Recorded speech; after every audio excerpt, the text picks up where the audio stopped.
अस्सलाम वालेकुम। आज हम एंजाइम काइनेटिक्स से ही कंटिन्यू करेंगे।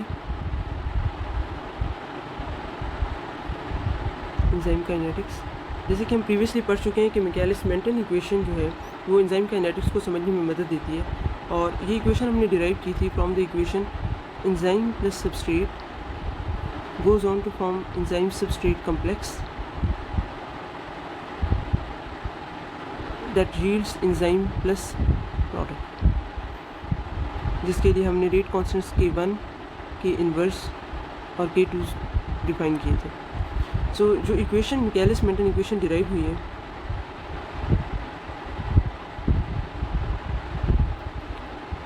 Menten equation, this equation represents V naught initial velocity, जो डील करती है कि rate of change, small change in concentration of product with respect to time कितना हुआ, और वो जो चेंज है हम लिख सकते हैं as V max concentration of S over Km plus concentration of S। So अगर हम इसको ग्राफिकल फॉर्म में रिप्रेजेंट करें तो हम देख सकते हैं कि ये हमें एक न्यूमेरिकल वैल्यू देती है, एक न्यूमेरिकल रिलेशनशिप देती है between initial velocity and the concentration of substrate. Initial velocity को हम प्लेस करते हैं ऑन y एक्सिस और कंसंट्रेशन ऑफ सबस्ट्रेट को हम प्लेस करते हैं ऑन x एक्सिस। स्टार्ट में जब कंसंट्रेशन ऑफ सबस्ट्रेट लो होती है तो हमारे पास इसका जो रिलेशनशिप होता है इनिशियल वेलोसिटी के साथ वो ऑलमोस्ट लीनियर होता है, और जब हम मज़ीद इंक्रीज़ करते हैं तो हमें एक हाइपरबोला ऑब्जर्व होता है जो हम इस तरह से ड्रा कर सकते हैं, और हम ये कहते हैं कि दिस इज़ V मैक्स। इसे हम बोलते हैं कि ये मैक्सिमम वेलोसिटी है। मैक्सिमम वेलोसिटी तब अचीव होती है जब हमारे पास टोटल एंजाइम यानी तमाम एंजाइम जो है वो सैचुरेटेड विद सबस्ट्रेट। सारे एंजाइम के सैचुरेटेड होने का मतलब ये है कि तमाम एंजाइम्स के एक्टिव साइट्स जो हैं they are occupied with substrate and total enzyme is equivalent to enzyme substrate complex, यानी जितने एंजाइम अवेलेबल था वो एंजाइम सबस्ट्रेट कॉम्प्लेक्स बनाए हुए हैं। उस सूरत में हमारे पास V मैक्स मैक्सिमल वेलोसिटी जो है वो अचीव हो जाती है।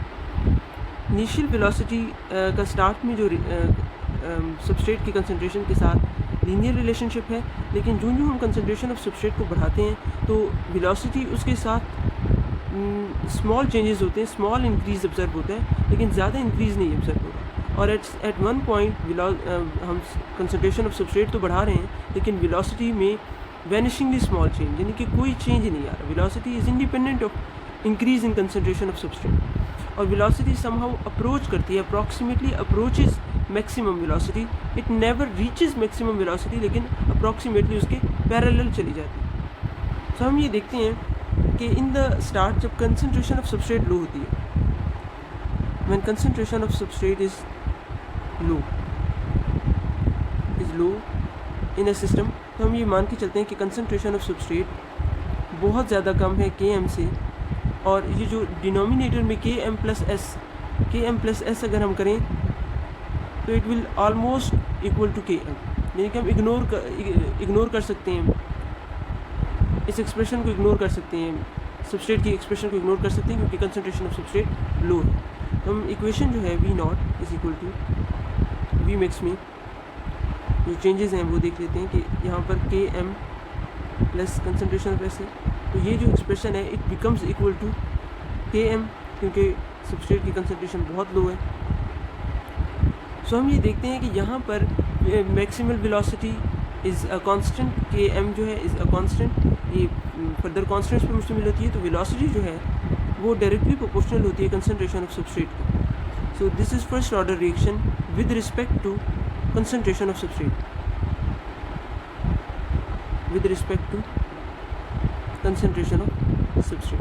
तो हमें यहाँ पर ये चीज़ ऑब्जर्व होती है कि अगर यहाँ पर हम देखें तो वेलोसिटी किस चीज़ पे डिपेंड कर रही है, तो V नॉट डिपेंड कर रही है V max concentration of S over Km, और ये जो है एक लीनियर रिलेशनशिप को जाहिर करती है कि अगर हम इसे फर्दर भी एक्स्ट्रापोलेट करें तो इसका जो ग्राफ है वो लीनियर बनेगा।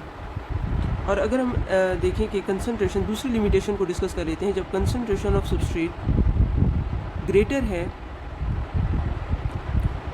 बहुत लार्ज है, when concentration of substrate is large, तो सूरत में हम ये मान के चलते हैं कि concentration of substrate is for greater than Km, और वो इतनी ग्रेटर है कि जो Km+S डिनोमिनेटर में एडिशन हो रही है, it will almost be equal to concentration of substrate, और हम Km को इग्नोर कर सकते हैं। So placing this factor Vmax concentration of S Km+S, और Km चूँकि जहाँ पे कम है तो हम इसे इग्नोर करेंगे, और हम देखेंगे कि Vmax concentration of S over concentration of S, ये दोनों चीज़ें कैंसिल हो जाएंगी, और V0 will be equal to Vmax।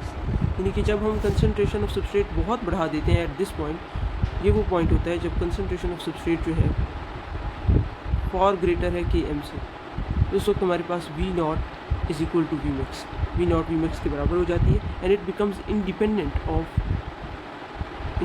Of concentration of S। ठीक है, ये हम कह सकते हैं कि zero order with respect to concentration of S, यानी कि कंसंट्रेशन ऑफ S इस पॉइंट पर अगर हम बढ़ाएंगे भी सही, तो ओवरऑल रेट ऑफ रिएक्शन पे, एंजाइम कैटालाइज रिएक्शन पे कोई फ़र्क नहीं पड़ेगा। So that's how it is independent of concentration of S।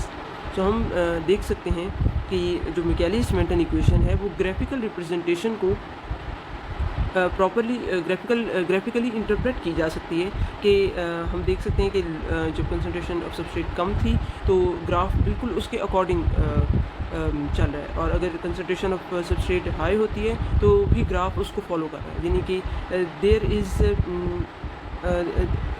The graphical expression is in accordance with Michaelis Menten equation, यानी कि ये रिएक्शन जो है एंजाइम कैटालाइज रिएक्शन फॉलो कर रहे हैं मिकेलिस-मेंटन काइनेटिक्स को।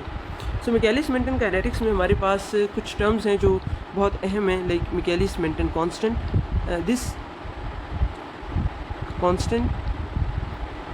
constant is characteristic of enzyme, and it depends upon the identity of enzyme and substrate and environment in which it is found, यानी कि ये pH और टेम्परेचर भी Km को अफेक्ट कर सकते हैं। सो Km जो है हमें दो इन्फॉर्मेशन देता है। एक तो ये है कि जब हमारे पास V0 half of the maximal velocity को रीच करती है तो उस वक्त Km रिप्रेजेंट करता है concentration of substrate in the system, simply it represents the concentration of substrate, कि जब V0 half of the maximum velocity को रीच करेगा तो अगर सिस्टम में सबस्ट्रेट लो होगा तो इट मीन्स Km उसकी लो है, अगर सिस्टम में सबस्ट्रेट ज़्यादा होगा तो इट मीन्स उसकी Km हाई है। सो एक तो चीज़ वो ये जाहिर करता है। सेकंड ये है कि Km itself depends upon 3 other constants जो हमने पढ़ रखे हैं, K inverse plus K2 over K1, कि K इनवर्स रिवर्सिबल रिएक्शन का रिवर्स स्टेप के लिए रेट कांस्टेंट, और ये K1 रेट कांस्टेंट है फॉरवर्ड डायरेक्शन के लिए for the first reversible step, और K2 जो है सेकंड स्टेप का रेट कांस्टेंट है। सो यहाँ पर अगर हमारे पास K इनवर्स जो है वो फार ग्रेटर हो K2 से, तो हम इस इक्वेशन को लिख सकते हैं बाय, और हम K2 को उस वक्त इग्नोर करेंगे और K इनवर्स ओवर K1 लिख सकते हैं। K इनवर्स जो है ये रिप्रेजेंट करता है, अगर हम देखें कि enzyme plus substrate goes to enzyme substrate complex, this one is K1 and this one is K inverse. अगर K इनवर्स बहुत ज़्यादा है तो इट मीन्स ES कम्प्लेक्स जो है वो ब्रेक डाउन करके फ्री एंजाइम और सबस्ट्रेट बना रहा है, यानी सिस्टम में फ्री एंजाइम और सबस्ट्रेट हैं और एंजाइम सबस्ट्रेट बाउंड नहीं है, यानी कि dissociation of ES is being observe. इसलिए इस वक्त इस Km को KD भी कहा जाता है, जिसे कहते हैं डिसोसिएशन कांस्टेंट। डिसोसिएशन कांस्टेंट यहाँ पर ये affinity of enzyme for its substrate को रिप्रेजेंट करता है, affinity of enzyme for its substrate। अगर हमारे पास Km की वैल्यू लार्ज होगी तो एंजाइम की एफिनिटी लो होगी, enzymes affinity for its substrate will be low,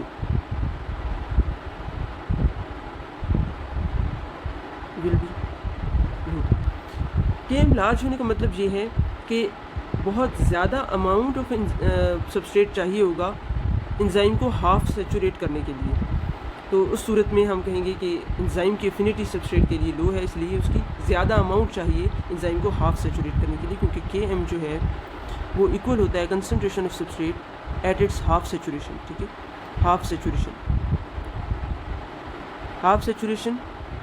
half saturated enzymes half saturation से मुराद क्या है? हाफ सेचुरेशन तब अचीव होती है जब सिस्टम में जितने टोटल एंजाइम हैं उनके half of the total enzyme are occupied by, उनकी जो एक्टिव साइट्स हैं आर ऑक्यूपाइड बाय सबस्ट्रेट। और जब half of the total enzyme are occupied substrate, तो उस वक्त जो वेलोसिटी है वो हाफ ऑफ मैक्सिमम वेलोसिटी होती है। सो अगर हमारे पास Km की वैल्यू लो है, इट रिप्रेजेंट्स एंजाइम्स अफिनिटी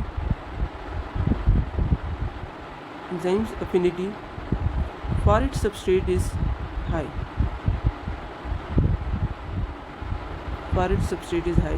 बहुत थोड़ी अमाउंट में जो एंजाइम होता है वो हाफ सेचुरेट कर पाता है एंजाइम को, small amount of enzyme is required. So हम ये एक ग्राफ की मदद से समझ लेते हैं।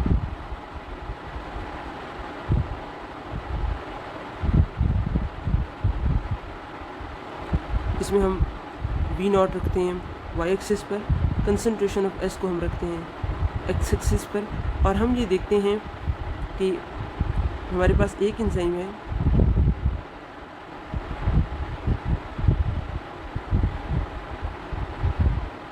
ठीक है, जिसकी काइनेटिक्स कुछ इस तरह से रिप्रेजेंट की जाती हैं, और एक सेकेंड एंजाइम है उसकी काइनेटिक्स हम कुछ इस तरह से रिप्रेजेंट कर रहे हैं। सो हम देख सकते हैं कि अगर इसका मैक्सिमल वेलोसिटी ये है, this is V max. So 1 2 3 4 5 6, तो हम यहाँ पर हमारे पास हाफ ऑफ वी मैक्स है। अब हाफ ऑफ वी मैक्स पर जो कंसंट्रेशन ऑफ एस होती है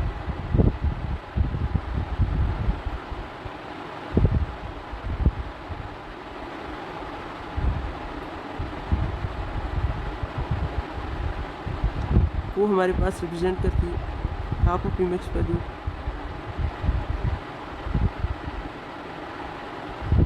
ये हमारे पास Km है, this one is another Km। तो हम ये देख सकते हैं कि दिस वन इज़ एंजाइम 1 और उस एंजाइम 1 की Km ये है, and this one is enzyme 2 और ये उसकी Km, ठीक है, उसकी Km।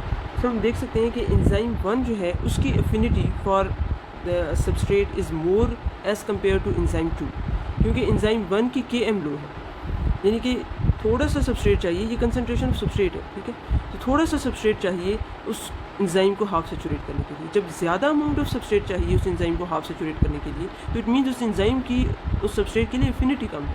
तो हम देख सकते हैं कि जो हेक्सोकाइनेज एंजाइम होता है, जो कैटालाइज करता है glucose plus ATP and it gives glucose 6-फॉस्फेट प्लस ADP, तो हेक्सोकाइनेज की एफिनिटी फॉर ग्लूकोज ज़्यादा होती है as compare to glucokinase.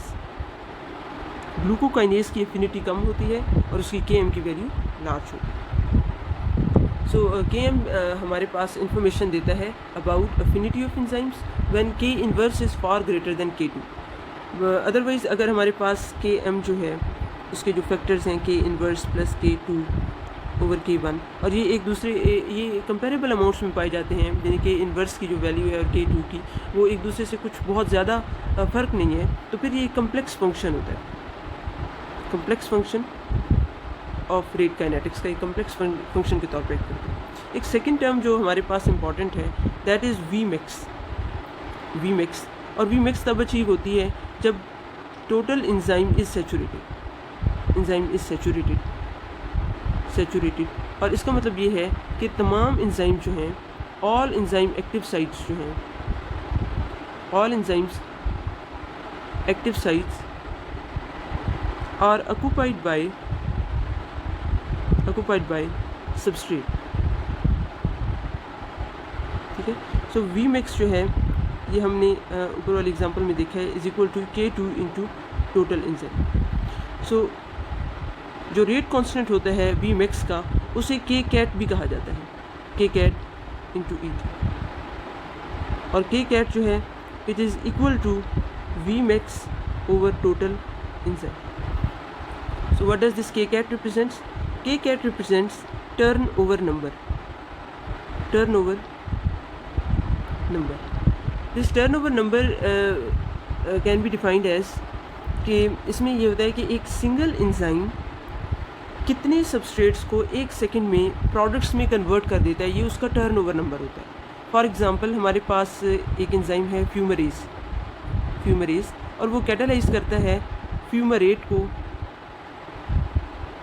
Into mallet, ठीक है। तो फ्यूमरेज एक सेकंड के अंदर 800 फ्यूमरेट मॉलिक्यूल्स को हैंडल करता है, 800 फ्यूमरेट मॉलिक्यूल्स को कन्वर्ट कर सकते हैं विद इन 1 सेकेंड। तो ये उसका टर्नओवर नंबर। सिमिलरली हमारे पास कार्बोनिक एनहाइड्रेज है, कार्बोनिक एनहाइड्रेज और ये बेसिकली कार्बन डाइऑक्साइड को कन्वर्ट करता है इनटू HCO3 बाइकार्बोनेट आइंस में, H2CO3। और हम ये देख सकते हैं कि कार्बोनिक एनहाइड्रेज का जो टर्नओवर नंबर है वो लाखों में, ठीक है। और ये इसके कई लाख मॉलिक्यूल्स को कन्वर्ट कर पाएगा with in second into bicarbonate ion. So turnover number different enzymes के डिफरेंट होते हैं। अब हमारे पास जो Km होता है, मिकेलिस कांस्टेंट, और टर्नओवर नंबर, ये दोनों अकेले कोई इन्फॉर्मेशन नहीं देते। लेकिन अगर हम इनकी रेशो को कंसिडर करें, like Kcat over Km, it gives another parameter जिसे हम कहते हैं catalytic efficiency of enzyme, efficiency को। इस तरह कई एक एंजाइम्स की कैटालिटिक एफिशिएंसी मेजर की जाती है। इसे स्पेसिफिक कांस्टेंट भी कहते हैं क्योंकि ये कई एक कांस्टेंट से मिलकर बना होता है। स्पेसिफिक कांस्टेंट इन्फॉर्मेशन देता है about affinity and catalytic power of enzyme, कि उस एंजाइम की कैटालिटिक पावर कितनी।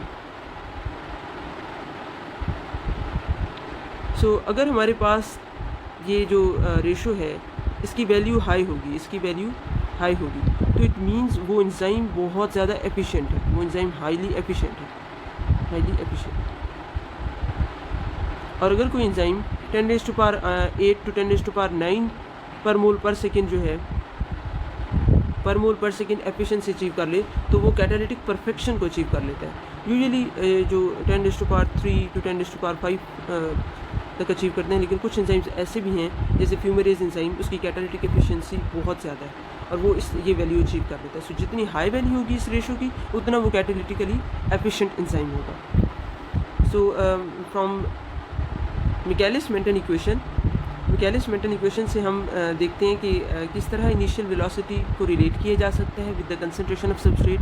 जब कंसंट्रेशन ऑफ सबस्ट्रेट लो होती है तो वेलोसिटी कंसंट्रेशन ऑफ सबस्ट्रेट के फर्स्ट ऑर्डर पे डिपेंड कर रही होती है। जब concentration of substrate very high होती है तो velocity is independent of concentration of substrate, velocity reaches we maximum, approximately reaches we maximum, लेकिन कभी भी वो वी मैक्सिमम को अचीव नहीं कर सकती क्योंकि it is highly improbable for all the enzymes active sites to be occupied with substrate. So next हम देखते हैं कि हमारे पास दो फैक्टर्स हैं Km और Kcat। Km मिकेलिस कांस्टेंट होता है और वो हमें दो इन्फॉर्मेशन देता है कि Km जो है वो सबस्ट्रेट की कंसंट्रेशन को रिप्रेजेंट करेगा जब V0 मैक्सिमम वेलोसिटी के हाफ को रीच कर जाएगा, और Km हमें हमारे पास कई एक कॉन्स्टेंट्स पे मुश्तमिल है। और अगर वो कॉन्स्टेंट्स जो हैं एक कॉन्स्टेंट दूसरे से बहुत ज़्यादा होता है, लाइक K इनवर्स जो है is far greater than K2, तो Km becomes equal to dissociation constant, और तब ये अफिनिटी ऑफ एंजाइम को मेजर करने के लिए इस्तेमाल होता है। तो अगर Km की वैल्यू लार्ज होती है तो enzymes affinity for that substrate is low, और अगर Km की वैल्यू लो होती है तो enzymes affinity for its substrate is high. और ये हम ग्राफिकली भी देख चुके हैं। नेक्स्ट हमने एक और टर्म देखी है कि जब मैक्सिमम वेलोसिटी रीच कर जाती है तो उस वक्त तमाम का तमाम एंजाइम ऑक्युपाइड होता है विद सबस्ट्रेट, और उस वक्त जो रेट कांस्टेंट होता है उसे हम Kcat कहते हैं।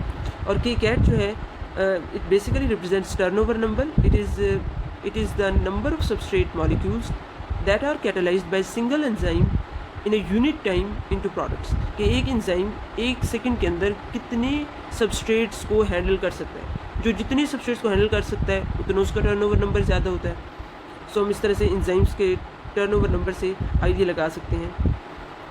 और के कैट और के एम जो हैं इनकी जो रेशो होती है वो कैटालिटिक एफिशिएंसी और स्पेसिफिक कांस्टेंट कहलाती है, जो हमें एफिनिटी और कैटालिटिक पावर ऑफ एंजाइम्स को पता देती है। के कैट और के एम की रेशो से हम मुख्तलिफ एंजाइम्स की कैटालिटिक एफिशिएंसी को कंपेयर कर सकते हैं और एक सिंगल एंजाइम की डिफरेंट सबस्ट्रेट्स के लिए भी कैटालिटिक एफिशिएंसी को मेजर कर सकते हैं। सो अगर के कैट और के एम की वैल्यू हाई होगी it means enzyme highly efficient है। नेक्स्ट हम पढ़ेंगे Lineweaver Burk plot. Lineweaver Burk plot एक अल्टरनेटिव फॉर्म है मिकेलिस मेंटन इक्वेशन की। Lineweaver Burk plot basically double reciprocal है, डबल रेसिप्रोकल प्लॉट भी इसे कहते हैं। इसमें मिकेलिस मेंटन इक्वेशन जो है उसी को ही लिया गया है और उसका फिर रेसिप्रोकल लिया गया। V naught V max concentration of S over Michaelis constant plus concentration of S, इन दोनों साइड्स का उन्होंने रेसिप्रोकल लिया, taking reciprocal of both the sides. तो 1 over V naught is equal to, जब रेसिप्रोकल लेते हैं तो जो डिनोमिनेटर में वैल्यूज़ हैं वो न्यूमरेटर में चली जाती है, न्यूमरेटर वाली डिनोमिनेटर में। सो हम लिखेंगे K M concentration of S over V max concentration of S. अब इसको मज़ीद सिंप्लीफाई करते हैं, के एम को हम लिखते हैं V max concentration of S plus concentration of S over V max concentration of S. So ये दोनों कैंसिल आउट हो जाते हैं और हमारे पास ये के एम वी मैक्स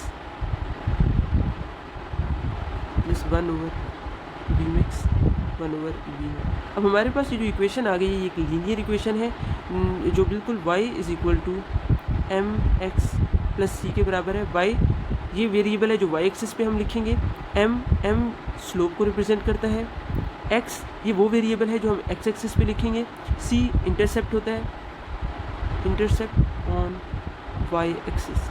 तो अगर हम इसे ग्राफिकली रिप्रेजेंट करें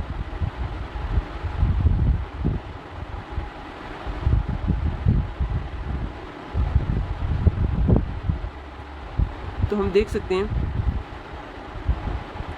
कि हम इसे कुछ इस तरह से रिप्रेजेंट करेंगे। एक्स एक्सिस पर फैक्टर हमने लिखा 1 over concentration of S, Y axis पर 1 over V naught. Slope represent होती है with the help of K M over V max. 1 over V max जो है वो सी के बराबर है, ये होता है इंटरसेप्ट 1 ओवर वी मैक्स और this one is represented by -1 over K M. ठीक है, so this is Lineweaver Burk plot. और ये प्लॉट इसलिए पेश किया गया, ये अल्टरनेटिव फॉर्म जो है डबल रेसिप्रोकल फॉर्म इसलिए पेश की गई ताकि हम एग्जैक्टली या एक्यूरेटली मैक्सिमम वेलोसिटी और के को मेजर कर सकें। क्योंकि जो प्रीवियस मिकेलिस मेंटन इक्वेशन है उसका जो ग्राफ है उसमें हम अप्रॉक्सीमेट वैल्यू तो मेजर कर सकते हैं लेकिन एक्यूरेटली मेजर नहीं कर सकते मैक्सिमम वेलोसिटी, क्योंकि उस प्लॉट में जो कर्व है वो हाइपरबोला की फॉर्म तैयार कर लेती है and it never exactly reaches to V max को कभी रीच नहीं कर पाती। सो बेसिकली वी मैक्स और के एम को एक्यूरेटली मेजर करना ये मकसद है इसका और इजीली मेजर करना, प्लस ये काइनेटिक्स ऑफ इनहिबिटरी एक्शन जो है उसकी काइनेटिक्स को बहुत अच्छे से एक्सप्लेन करती है। लाइक अगर हमारे पास ये एक रिएक्शन है, हम कहते हैं दिस इज़ द रिएक्शन जिसमें कोई इनहिबिटर नहीं है, नो इनहिबिटर। लेकिन अगर हमारे पास एक कंपेटिटिव इनहिबिटर आ जाता है, लाइक हमारे पास दिस इज़ एन एंजाइम जो उसकी एक्टिव साइट है और उस एक्टिव साइट में ये सबस्ट्रेट जो है वो फिट होता है, लेकिन हम कहते हैं कि एक कंपेटिटिव इनहिबिटर आ गया जो इसके साथ compete कर रहा है, this one is substrate and this one is inhibitor. तो जो इनहिबिटर की लाइन वीवर बर्क प्लॉट पे जो लाइन बनेगी वो कुछ ऐसी होगी कि जब इनहिबिटर आ जाता है तो एंजाइम को ज़्यादा से ज़्यादा सबस्ट्रेट की ज़रूरत होती है टू ऑक्यूपाइड एक्टिव साइट, और जब ज़्यादा सबस्ट्रेट चाहिए होता है तो उसकी केएम इंक्रीज़ कर जाती है, और जब केएम इंक्रीज़ कर जाती है तो जो प्लॉट बनता है इनहिबिटर की मौजूदगी में वो कुछ ऐसा होता है। That plot is somewhat like this। सो एक इनहिबिटर की मौजूदगी में, और ख़ास तौर पे एक कंपेटिटिव इनहिबिटर की मौजूदगी में जो हमें प्लॉट मिलता है वो इस तरह से मिलता है। और मैं इसमें हमारे पास जो -1/km की वैल्यू है, it comes closer to zero, ये ज़ीरो है हमारे पास, उसके करीब आ जाती है। क्यों? क्योंकि km की वैल्यू बढ़ जाती है। एक इनहिबिटर की मौजूदगी में km अपेरेंटली इंक्रीज़ कर जाता है। अगर सिर्फ सबस्ट्रेट मौजूद होता तो उसकी एक सर्टेन वैल्यू होती km की, लेकिन जब एक इनहिबिटर आ जाता है तो ज़्यादा से ज़्यादा सबस्ट्रेट चाहिए होता है in order to occupy the active site of enzyme, और इस इनहिबिटर को रिपेल करने के लिए, इसे दूर करने के लिए तो ज़्यादा से ज़्यादा सबस्ट्रेट चाहिए होता है। जब ज़्यादा सबस्ट्रेट चाहिए होता है तो km की वैल्यू लार्ज हो जाती है। जब km की वैल्यू लार्ज हो जाती है तो उसका इन्वर्स जो है, it gets closer to the Y axis के क्लोज हो जाता है। सो उसके लिए ये प्लॉट ऑब्टेन होता है। सो दैट्स हाउ ये एंजाइम इनहिबिशन को स्टडी करने के लिए भी अहम किरदार अदा करता है।